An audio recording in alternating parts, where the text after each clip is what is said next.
শিল্পাঞ্চল আশুলিয়ায় আজও বন্ধ আছে ১৯টি কারখানা, তবে বাকি কারখানাগুলোতে কর্মপরিবেশ স্বাভাবিক রয়েছে। শিল্প পুলিশ জানায়, সকাল ৮টা থেকে খোলা কারখানাগুলোতে শ্রমিকরা কর্মস্থলে যোগ দিয়ে উৎপাদন শুরু করে। অধিকাংশ কারখানায় উৎপাদন চললেও এখনও অনির্দিষ্টকালের জন্য শ্রম আইনে বন্ধ রয়েছে ১৪টি কারখানা, বাকি 5টি কারখানায় রয়েছে সাধারণ ছুটি।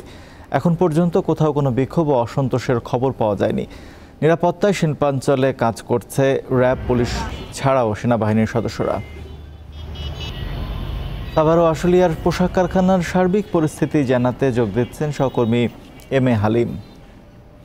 হালিম, শ্রমিকদের সব দাবি মেনে নেওয়ার পর আজও ১৯টি কারখানা বন্ধ থাকার কারণটা কি? সার্বিক পরিস্থিতি আমাদের জানাবেন।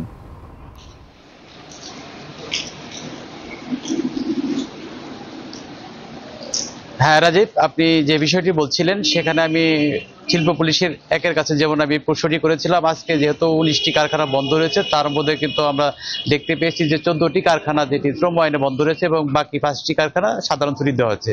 তো এই বিষয়গুলো নিয়ে আসলে এখানে অনেক কারখানাগুলোতে কিন্তু একটা অর্থনৈতিক সংকট রয়েছে এবং বেতন সংক্রান্ত কিছু বিষয় নিয়ে কিন্তু সেই কারখানাগুলো বন্ধ রয়েছে। তাছাড়া কিন্তু আমরা দেখতে পেয়েছি গতকালকে যে শিল্পাঞ্চলে যে একটি পরিস্থিতি ছিল, প্রায় ৫৫টি কারখানা বন্ধ ছিল, সেই তুলনায় কিন্তু আজকে ১৯টি কারখানা, এবং শিল্প পুলিশ যেমনটি বলছেন যে এই ১৪টি কারখানা যেটি রয়েছে সেই কারখানাগুলো কিন্তু খুব তাড়াতাড়ি খুলে দেওয়া হবে এবং মালিকপক্ষের সাথে এই বিষয়টি তারা আলোচনা চালিয়ে যাচ্ছেন, যাতে শিল্প পুলিশ সবসময় আসলে কিন্তু এই বিভিন্ন সময় আমরা দেখতে পেয়েছি বিভিন্ন কারখানায় অসন্তোষ হলে সেখানে তারা সেই পরিস্থিতিগুলো সামাল দিয়েছে। তো সব মিলে আমরা যদি বলি, গতকালকে যে আপনি জানেন যে যেটি সচিবালয়ে একটি মিটিং হয়েছে, সেই মিটিংয়ে কিন্তু 18 দফা দাবি মানা হয়েছে এবং সেই দাবিগুলোর প্রেক্ষিতে কিন্তু আজকে শিল্পাঞ্চল আশুলিয়াতে কিন্তু আমরা সকাল থেকে দেখতে পেয়েছি শ্রমিকরা কিন্তু তাদের কর্মস্থলে যোগ দিয়েছেন অধিকাংশ কারখানাতে। তবে এই যে ১৯টি কারখানা রয়েছে তার মধ্যে যে ১৪টি কারখানা যেটি বললাম আপনাকে শ্রম আইনে বন্ধ রয়েছে, সেই কারখানাগুলো কিন্তু পজিটিভ দিকেই তারা বলছেন শিল্প পুলিশ যে এটি খুব তাড়াতাড়ি খুলে দেওয়া হবে, কারণ এই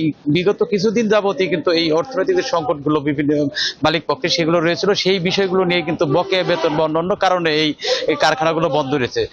তাছাড়া আমরা দেখতে পেয়েছি যাতে আজকে কোনো বিশৃঙ্খলার পরিস্থিতি বা এখানে অসন্তোষ যাতে না হয়, সে কারণে কিন্তু আমরা দেখতে পেয়েছি শিল্প পুলিশের পাশাপাশি এখানে সেনাবাহিনী, র্যাব এবং এপিবিএন এর সদস্যরা তারা কিন্তু রয়েছে এবং সকাল থেকে এই শিল্পাঞ্চল এখন পর্যন্ত আমরা দেখতে পেয়েছি কোনো অস্থিতিশীল খবর পাইনি। তবে বেলা বাড়ার সঙ্গে সঙ্গে বা দুপুরের পর আমরা দেখতে পাবো আসলে সার্বিক চিত্র বা এই অবস্থাটি কত দূর যায়। সব মিলে এখন পর্যন্ত শিল্পাঞ্চল কিন্তু শান্ত রয়েছে।